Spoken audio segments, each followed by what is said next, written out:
Class 10th maths first chapter है हमारा वास्तविक संख्याएं। वास्तविक संख्याएं जानने के पहले हम कुछ ऐसी परिभाषाएं जान लेते हैं जो हमें वास्तविक संख्या को सही तरह से समझाने में मदद करेगी। हम पहले देखते हैं प्राकृत संख्याएं। सबसे पहले हम ये जानते हैं कि प्राकृत संख्याएं क्या होती हैं। प्राकृत संख्याएं मतलब नेचुरल नंबर। नेचुरल नंबर को, प्राकृत संख्याओं को हम n से डिनोट करते हैं, n से मेंशन करते हैं। इसमें एग्जाम्पल है प्राकृत संख्याएं कौन कौन सी होती हैं, 1 2 3 4। कौन सी प्राकृत संख्याएं होती हैं, गिनती वाली संख्याएं प्राकृत संख्याएं कहलाती हैं। मतलब कि 1 से लेके इन्फिनिटी तक जो संख्याएं आती हैं वो सारी की सारी प्राकृत संख्याएं कहलाती हैं। पूर्ण संख्याएं, नेक्स्ट हमारा आता है पूर्ण संख्याएं। पूर्ण संख्याएं क्या होती हैं, होल नंबर। होल नंबर जिसको हम W से डिनोट करते हैं और इसमें एग्जाम्पल क्या आता है 0 1 2 3 से लेके और आगे तक। तो ये क्या होती है पूर्ण संख्याएं। प्राकृत संख्याओं के समूह में यदि 0 और मिला दिया जाए तो पूर्ण संख्याएं प्राप्त होंगी। इसका मतलब ये है कि अगर प्राकृत संख्याओं में हम 0 और लगा दें यहाँ पर तो वो हमारी पूर्ण संख्याएं कहलाएंगी। फ्रेंड, नाम से ही समझ में आता है पूर्ण संख्या। पूर्ण संख्या मतलब कि जितनी भी संख्याएं हैं वो सारी की सारी क्या कहलाती हैं, पूर्ण संख्याएं कहलाती हैं, 0 से लेके इन्फिनिटी तक। नेक्स्ट हमारी डेफिनेशन आती है पूर्णांक। पूर्णांक जिन्हें हम इंटीजर भी कहते हैं और इसे जेड से डिनोट करते हैं। इसमें क्या इसका एग्जाम्पल क्या है, माइनस इन्फिनिटी से लेके 1 तक एंड 0 1 2 3 4 इन्फिनिटी।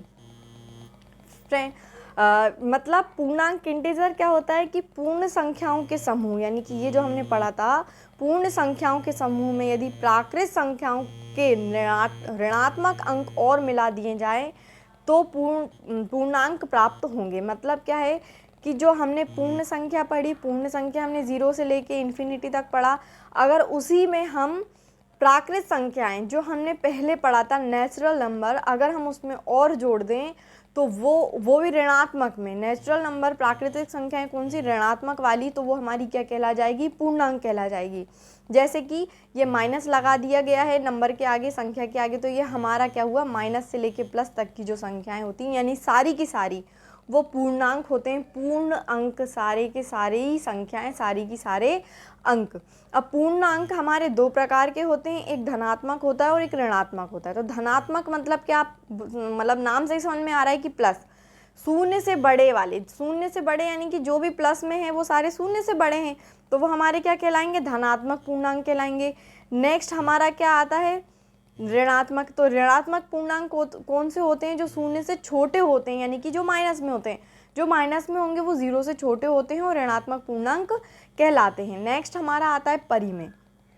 परिमेय संख्याएं मतलब रैशनल नंबर। वो क्या होते हैं, जो संख्या p/q के रूप में लिखी जा सके जहां p और q पूर्णांक हैं तथा q शून्य के बराबर नहीं है। मतलब कि q कभी भी शून्य के बराबर नहीं होगा और ये हमेशा कैसा रहेगा, p/q, यानी कि p के भाग में रहेगा q। वो क्या कहलाती हैं, परिमेय संख्याएं कहलाती हैं। जैसे 3/4 7/5।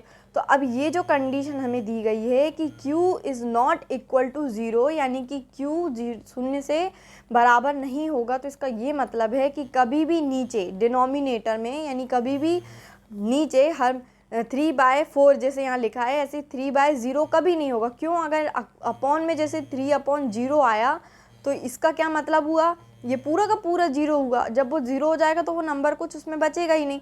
तो इस प्रकार से ये कंडीशन फॉलो नहीं होगी। मतलब क्या है कि हमेशा q जो रहेगा वो 0 के बराबर नहीं रहेगा, तभी कंडीशन में परिमेय संख्याएं होंगी। और अपरिमेय संख्या, नाम से ही समझ में आ रहा है, अपरिमेय लगा दिया यानी कि जो परिमेय नहीं होंगी, यानी कि जो q के बराबर नहीं होंगी या जो p/q नहीं होंगी। जैसे जो संख्याएं p/q के रूप में ना लिखी जा सके उन्हें अपरिमेय संख्याएं कहते हैं। जैसे कि √2 √3 पाई। अब फ्रेंड अब यहाँ ये देखने वाली बात है कि पाई, हम सब जानते हैं पाई की वैल्यू होती है 22/7। अब जो 22/7 है, अगर इसे हम परिमेय संख्या में लिखेंगे तो वो यहाँ पे फॉलो कर जाएगा, लेकिन हम इसी को अपरिमेय संख्या में नहीं लिख सकते। अगर हमें अपरिमेय संख्या में लिखना है तो हम क्या लिखेंगे, पाई। और पाई की वैल्यू क्या होती है 3.141 और दूसरी क्या होती है 22/7, ये इसकी दो क्या होती हैं, वैल्यू होती है पाई की, जो कि इंटरनेशनल वैल्यू है। नेक्स्ट हमारा आता है वास्तविक संख्याएं। अब हमारा आया वास्तविक संख्या। वास्तविक संख्या क्या होता है? परिमेय तथा अपरिमेय संख्याओं का समूह वास्तविक संख्याएं कहलाती हैं। हमने पहले ही पढ़ा, मतलब ये वाली संख्याएं भी और परिमेय संख्याएं भी, मतलब कि अपरिमेय संख्याएं भी और परिमेय संख्याएं भी, दोनों जो दोनों का जो समूह है वो वास्तविक संख्याएं कहलाती हैं। अब देखिए, जब हमें परिमेय संख्या पढ़ना है तो परिमेय संख्या पढ़ने के पहले हमको पूर्णांक का पता होना ज़रूरी है। क्यों? क्योंकि पूर्णांक ऐसी चीज़ है जिसमें सारे नंबर आ जाते हैं, और पूर्णांक को जानने के लिए हमें पूर्ण संख्या का पता होना भी ज़रूरी है, तभी हम पूर्णांक का पता कर पाएंगे। और जब हमें पूर्ण संख्या का पता हो तो हमें पहले प्राकृत संख्याओं को जानना भी आवश्यक हो जाता है। क्यों? क्योंकि प्राकृत संख्या से हम पूर्ण संख्या की परिभाषित करते हैं, और पूर्ण संख्या से हम पूर्णांक की परिभाषित करते हैं, और उसी प्रकार हम पूर्णांक की मदद से परिमेय और अपरिमेय संख्याओं को परिभाषित करते हैं। इन्हीं सब की परिभाषाओं के कारण हमें वास्तविक संख्या की परिभाषा या वास्तविक संख्या को हम जान पाते हैं। अब यहाँ पे ये पांचों परिभाषाएं, छहों परिभाषाएं हमारे लिए क्यों आवश्यक हैं? क्योंकि बोर्ड एग्ज़ाम में 10th 12th में क्या रहता है कि ऑब्जेक्टिव जो आते हैं हमारे, फिल इन द ब्लैंक हुए या राइट ऑप्शन हुए, करेक्ट दी MCQ हुए, उसमें हमें परिभाषाएं दी जाती हैं जो हमें बताना रहता है। तो उसमें परिभाषाएं दी जाएंगी, जैसे लिखा गया परिमेय तथा अपरिमेय संख्याओं का समूह वास्तविक संख्या क्या कहलाता है, तो हमें लिखना पड़ेगा वास्तविक संख्या कहलाता है। या वास्तविक संख्या की परिभाषा दीजिए, इस तरीके से क्वेश्चन भी पूछे जाते हैं। नेक्स्ट हमारा क्या आता है? यूक्लिड विभाजन प्रमेय का। ये बहुत इम्पॉर्टेंट है यूक्लिड विभाजन प्रमेय का, क्योंकि हमारी जो फर्स्ट एक्सरसाइज है फर्स्ट चैप्टर की 1.1, उसमें हमारे यूक्लिड विभाजन प्रमेयिका के बारे में पूछा है। मैं यहाँ पे कुछ एग्जाम्पल आपको बताऊंगी, और आपको इन क्वेश्चन की हेल्प से, इन एग्जाम्पल की हेल्प से एक्सरसाइज को सॉल्व करना है। फिर नेक्स्ट मैं इसके बाद जो वीडियो बनाऊंगी उसमें उस एक्सरसाइज को सॉल्व करूंगी, लेकिन आपको देखना है कि आपने जो सॉल्व किए हैं वो उसी के जैसे हैं या नहीं है, या आपने क्या गलती की है, क्या कमी की है सॉल्व करने में। तो यूक्लिड विभाजन प्रमेयिका के बारे में जानने के पहले हमें ये पता होना चाहिए कि प्रमेयिका क्या होता है। प्रमेयिका मतलब थ्योरम्स क्या होती हैं, ये एग्जाम में आती हैं। थ्योरम्स 4 नंबर में एक सिद्ध किया हुआ कथन होता है। ये क्या होता है? प्रमेयिका एक कथन होता है, एक सेंटेंस होता है जो हमें सिद्ध करना रहता है, और इसे एक अन्य कथन को सिद्ध करने में प्रयोग किया जाता है, और दूसरे जो कथन दिए हुए रहते हैं उनको भी एक्सप्लेन करने में हमें प्रमेयिका हेल्प करती है। अब हमें ये पता होना चाहिए कि यूक्लिड विभाजन प्रमेयिका क्या होती है। क्या होती है फ्रेंड्स? एग्जाम्पल देखते हैं। जैसे मान लो 21 और 5 दिया हुआ है, हमें 2 पूर्णांक दिए हुए हैं, तो हमें इनमें क्या रहेगा? जो सबसे बड़ा है 21 और 5 में बड़ा क्या हुआ? हमारा बड़ा हुआ 21। तो 21 जब 5 से बड़ा है तो हम 21 को 5 से क्या करेंगे? डिवाइड करेंगे। 5 से जब डिवाइड करेंगे तो 5 4 ज़ा 20 होता है। हमारा 1 रिमाइंडर बचा। रिमाइंडर मतलब क्या हुआ? हमारा शेष फल बचा। हमारा क्या बचा? 1। अब हमें क्या पता चलता है यहाँ से? ये कंडीशन से हमें ये पता चलता है कि 0 शेष से छोटी या बराबर रहेगी, यानी कि जो 0 है, 0 जो अंक है, वो शेष जो बचा हुआ है उससे क्या रहेगा? या तो छोटा रहेगा या बराबर रहेगा, और शेष भाजक से छोटा रहेगा। और जो शेष है, जो शेष हमारा है, जैसे यहाँ पे 1 हमारा शेष है, तो वो भाजक यानी कि 5 जो हमारा डिवाइडेंट है, जिससे हम डिवाइड कर रहे हैं 5, वो उससे क्या रहेगा? हमेशा छोटा रहेगा। ये तो कॉमन सी बात है। अगर 5 उससे छोटा नहीं है, उससे बड़ा है, तो हम उसको आगे भी और डिवाइड कर सकते हैं, और उसे जब तक डिवाइड करेंगे जब तक वो डिवाइड होगा। आखिरी में बस 0 नहीं बचना चाहिए। अगर 0 बचेगा, अगर 0 बचा तो वो हमारा क्या कहलाया? यूक्लिड विभाजन प्रमेयिका नहीं कहलाएगी, क्योंकि इसकी कंडीशन क्या है कि 0 शेष से छोटी या बराबर रहेगी। क्या है? 0 शेष से छोटी या बराबर रहेगी। मैं यहाँ ये गणितीय उससे भी लिखा हुआ है मैंने कि 21 = 5 × 4 + 1। तो यहाँ 5 क्या है? हमारा भाजक है, और 4 हमारा क्या है? जो उत्तर आया है हमारा वो, और +1, 1 क्या है? हमारा यहाँ पे शेष है। और 0 इज़ इक्वल टू और लेस देन, 0 यानी छोटा और बराबर है किसके, 1 से, और 1 क्या है, छोटा है 5 से।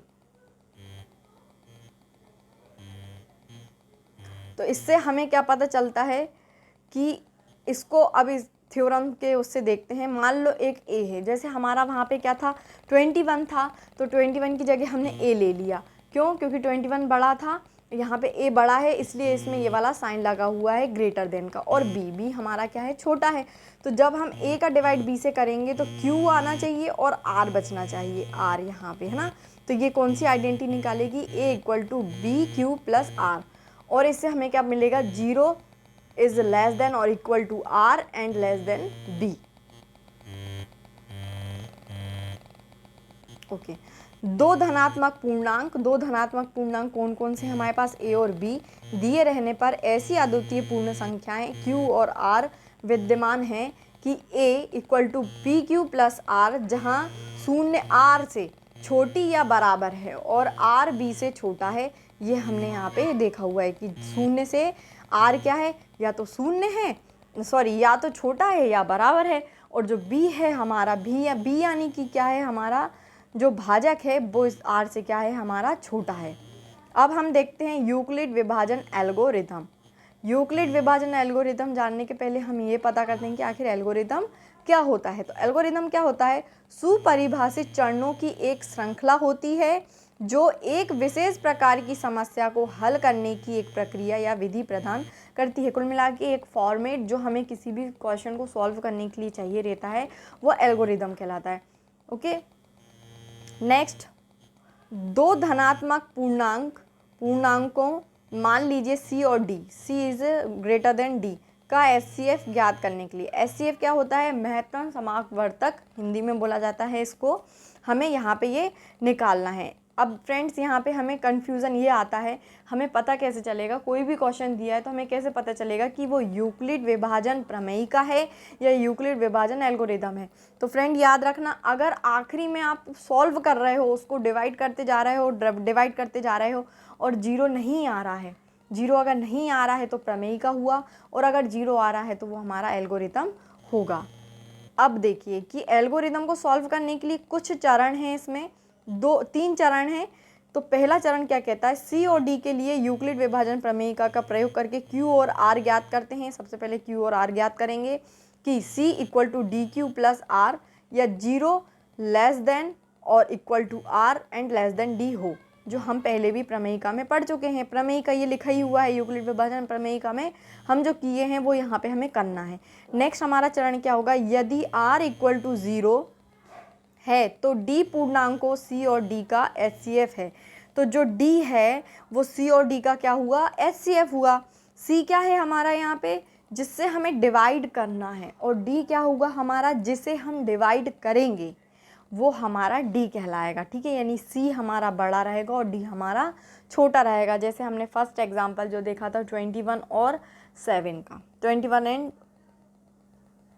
4 का, यदि r शून्य के बराबर नहीं है तो d और r के लिए यूक्लिड विभाजन प्रमेयिका का प्रयोग करेंगे। अगर शून्य के बराबर नहीं है, जो मैंने आपको पहले बता चुकी हूँ कि हमें कैसे पता चलेगा दोनों में से करना क्या है। ओके, नेक्स्ट हमारा जो थर्ड चरण है, थर्ड चरण में हमें क्या देखना है कि इस प्रक्रिया को तब तक जारी रखना है जब तक शेषफल 0 ना प्राप्त हो जाए। इसी स्थिति में प्राप्त भाजक ही वांछित HCF है। ये क्वेश्चन जो है एल्गोरिदम का आपको सीधे सीधे प्रमेयिका के उसमें, थ्योरम के उसमें पूछा जा सकता है कि यूक्लिड विभाजन एल्गोरिदम को परिभाषित करिए। तो आपको इनके तीनों चरण लिखना है, एक एग्जाम्पल लिख के आपको इसको सॉल्व कर देना है। तो जितने भी नंबर का वो पूछा होगा वो आपको उसमें मिल जाएगा। और अगर ज़्यादा किसी नंबर का है, जैसे 6 नंबर का है, तो आप उसमें एल्गोरिदम को भी डिफाइन कर देना, तो 6 नंबर आपके आराम से हो जाएंगे। C is greater than D। अगर C D से बड़ा है तो हम क्या करेंगे, C को D से डिवाइड करेंगे तो हमारे पास Q आएगा और हमारे पास R बचेगा। फिर देन R हमारा बचा, हमारा R 0 नहीं आया, तो हम यहाँ जिससे करा हमने, जो D माना, उसी को हम फिर से यहाँ पे लाके उसको भाग दिलवाएंगे, और जब भाग दिलवाएंगे तो हमें यहाँ पे Q1 और R1 मिलेगा। फिर भी हमारा R1 आ रहा है, हमारा 0 नहीं आया, तो हमने एक बार फिर यहाँ से लिया ये R और फिर हमने यहाँ पे Q2 निकाला और R2 निकाला। इसी प्रकार से आगे होता जाएगा जब तक शेषफल यहाँ पे 0 ना आ जाए। यहाँ यूक्लिड विभाजन प्रमेय का या एल्गोरिदम को केवल धनात्मक पूर्णांकों के लिए ही लिखा गया है, परंतु इसे सभी पूर्णांकों जीरो को छोड़कर के लिए लागू किया जा सकता है। लेकिन हम इस तथ्य पर यहाँ विचार नहीं करेंगे, यहाँ हम ये चीज़ नहीं सोचेंगे, मगर हम हमारे माइंड में हमेशा ये चीज़ रहना चाहिए कि जीरो को छोड़कर हमें ये पूर्णांक पूरे रहेंगे इसमें। ओके, हम फर्स्ट एग्जाम्पल करते हैं। मोस्ट इम्पॉर्टेंट एग्जाम्पल है ये हमारा 4052 एंड 12576 का SCF यानी कि महत्तम समापवर्तक करना है UVA, मतलब कि हमें क्या करना है, इसमें यूक्लिड विभाजन एल्गोरिदम का प्रयोग करके सॉल्व करना है। और यूक्लिड विभाजन एल्गोरिदम कैसे करना है, देखिए सबसे पहले हमें ये पता करना है, ये 2 नंबर हमें दिए हुए हैं, तो इसमें से बड़ा कौन सा है। हमेशा जब भी हम भाग देते हैं तो जो बड़ा रहता है उसको हम बीच में लिखते हैं, यानी हम उसको हमेशा क्या भाजक बनाते हैं, और जो भाज होता है वो हमारा हमेशा छोटा रहता है। तो जैसे कि 12,576 हमारा यहाँ पे बड़ा है और 5,052 हमारा क्या है, छोटा है, तो हम उसका भाग देंगे।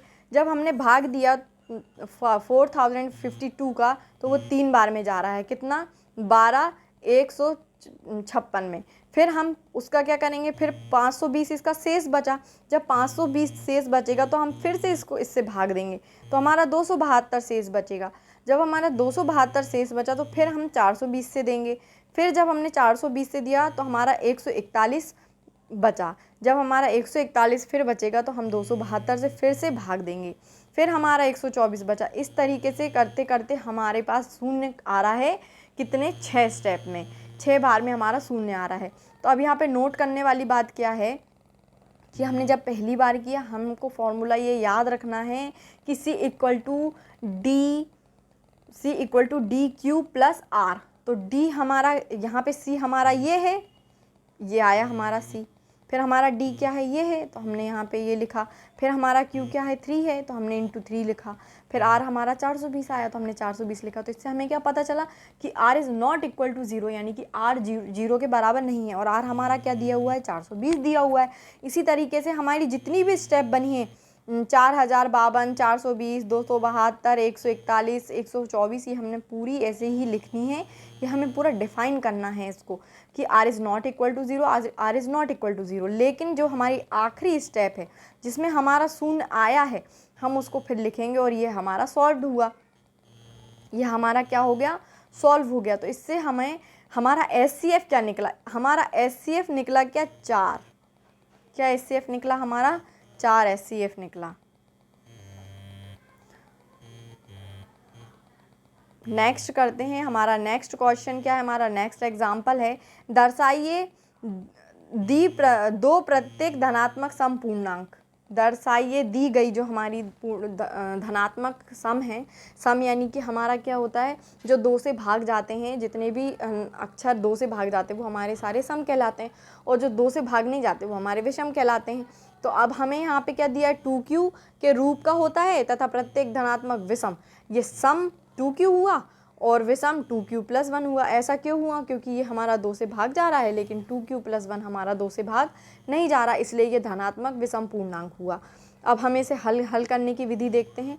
हल कैसे करेंगे कि माना A एक धनात्मक पूर्णांक है, हमारा A क्या है, धनात्मक पूर्णांक है, तथा B हमारा 2 है, हमें दिया ही हुआ है। ये हमारा, हमें क्या पता हैगा, BQ प्लस R।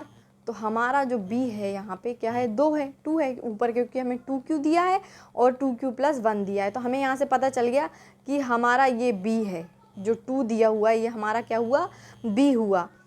ये हमने लिखा भी है, ये देखिए, ये हमने लिखा है 2A को हम 2 से भाग दे रहे हैं, और Q और हमारा R बच रहा है।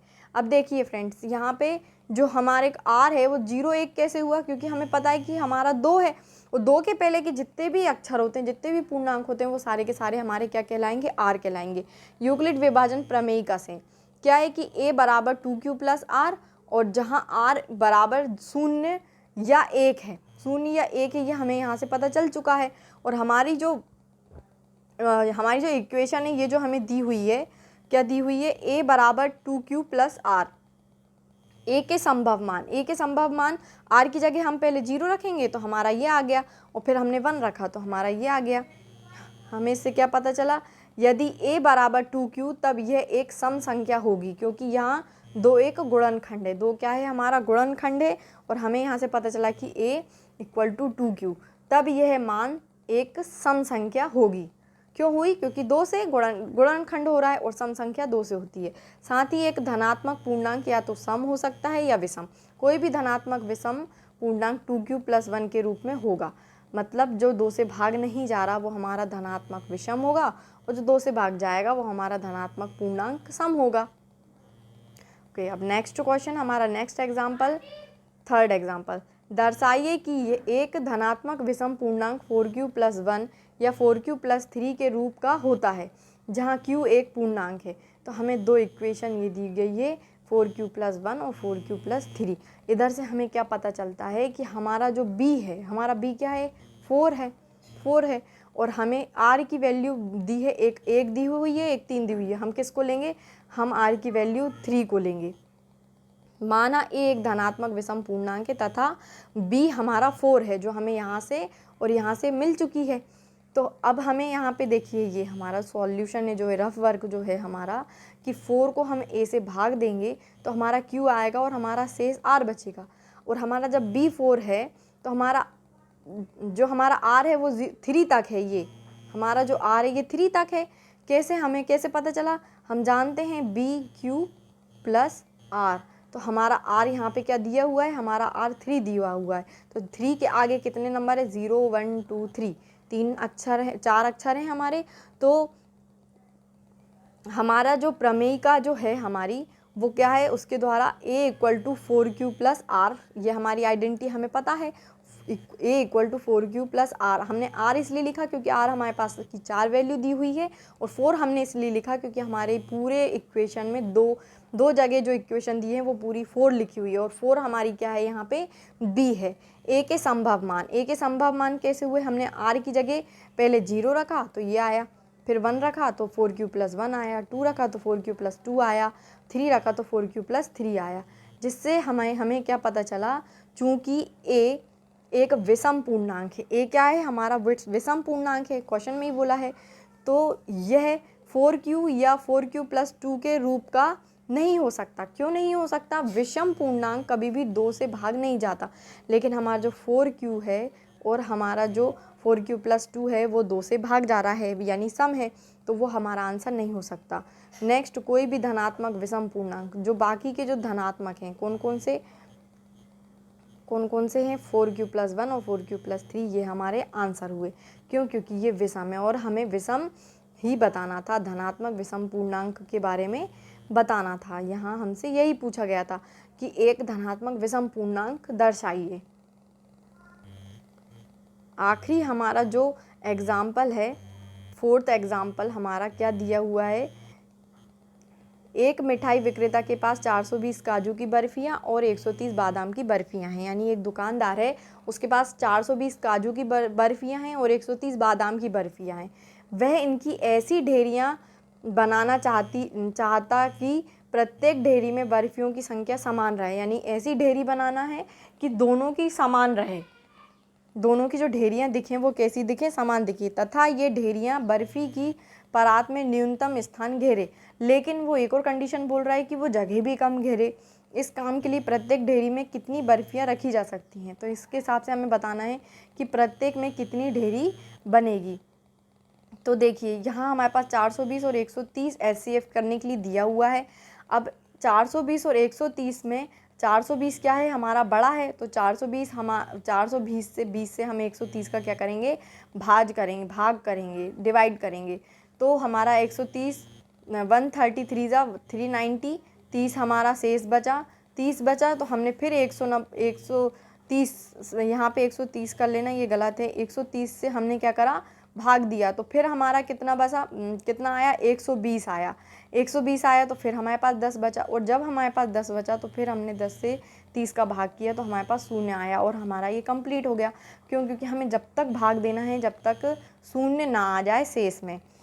तो क्या आया हमारे पास एल्गोरिथम में कि 420 में 130 इंटू 330, जो हमें पता है इसका फॉर्मूला क्या होता है, A equal to B Q plus R. ये फॉर्मूला हमें इसमें लगाना है। तो आर हमारा इज़ नॉट इक्वल टू आ रहा है, इज़ नॉट इक्वल टू आ रहा है, मगर यहाँ इक्वल टू आ गया। तो हमें क्या पता चला कि 10 ढेरियाँ, हर एक परात में 10 ढेरी लगाई जाएगी। और HCF किसका आया हमारा, 420 और 130 का HCF हमारा 10 आया। ये हमारा यहाँ कंप्लीट होता है। और इसकी नेक्स्ट वीडियो में मैं 1.1 को एक्सप्लेन करूँगी, और उसके पहले आप भी कर लेना, जिससे आपको पता चल जाए कि आपने कहाँ पे क्या गलती करी है।